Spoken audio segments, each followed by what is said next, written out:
Mes chers compatriotes, la Cour constitutionnelle vient de confirmer la liste des candidats retenus pour l'élection du président de la République du 12 avril prochain. Hormis les 4 initialement retenus, 4 autres ont été confirmés à l'issue des différents recours et de leur examen par la Cour constitutionnelle. Je voudrais féliciter les compatriotes dont les candidatures ont été retenues. Je voudrais cependant déplorer que dans cette opération, la Cour constitutionnelle ait choisi non pas le droit, mais la politique. La Cour a fait la politique en écartant certaines candidatures qui étaient gênantes pour le CTRI. Je le déplore. Je le déplore d'autant plus que cette volonté d'écarter est consubstantielle à l'existence même du CTRI. Souvenez-vous, dès le départ, le CTRI a élaboré tout seul une charte de la transition qui excluait 90% des personnalités qui avaient concouru notamment à faire triompher la démocratie dans le pays ou en tout cas qui avaient participé à l'exercice des affaires publiques. Cette même volonté d'écarter s'est poursuivie avec le dialogue.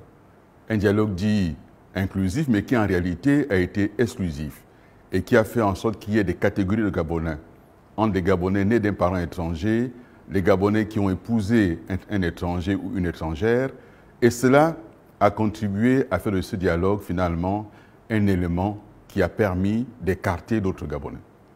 Et ça s'est poursuivi avec le référendum constitutionnel. Nous avons mené campagne pour le non et nous constatons aujourd'hui que nombre de compatriotes qui avaient mené campagne pour le oui ne s'y retrouvent même plus. Cette constitution est mauvaise. Il faudra absolument la changer. Moi, candidat et président demain, je reviendrai et j'annulerai cette constitution. Elle est mauvaise. Elle n'est pas bonne pour notre pays. Je m'adresse donc à nos compatriotes qui ont vu leur candidature injustement écartée pour leur dire tout mon soutien, toute ma solidarité et leur demander de ne pas se décourager, de continuer à se battre pour faire triompher l'état de droit, faire triompher la démocratie, faire triompher la liberté.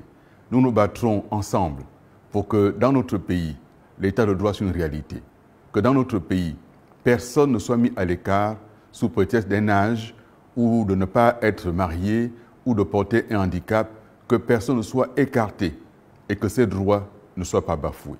Je le dis parce que le combat politique est un combat de longue haleine. Vous avez été écarté aujourd'hui, continuez à vous battre. Que vos soutiens continuent à se manifester et continuent à lutter contre la dictature qui nous menace, contre l'autocratie qui nous menace, contre cette violence physique, verbale, cette violence juridique également, et finalement cette inquiétude générale qui aujourd'hui envahit le pays. Il y a un vent d'espoir, il y a un vent d'espoir. Notre pays mérite mieux que cette dictature en marche. Notre pays mérite mieux que cette autocratie. Notre pays mérite mieux que cette caricature de président, parce qu'en réalité, un président ne fait pas comme ça. Un président ne donne pas d'injonction à une cour pour retenir tel ou tel candidat ou écarter tel ou tel autre candidat. Pour ce qui est de ma candidature à moi, ils auraient tellement souhaité l'écarter. Mais j'ai tout fait pour que mon dossier soit complet et soit déposé en temps et en heure. Chers compatriotes, le combat ne fait que commencer. Le 12, c'est le 12. Dès à présent, la marche pour la victoire, engageons-la ensemble. Engageons ensemble la marche pour libérer notre pays, la marche pour délivrer notre pays de ceux qui tentent aujourd'hui de le maintenir dans l'obscurité, dans l'obscurantisme même. Délivrons notre pays, ensemble pour la nouvelle espérance. Osons la rupture pour cette nouvelle espérance. Merci.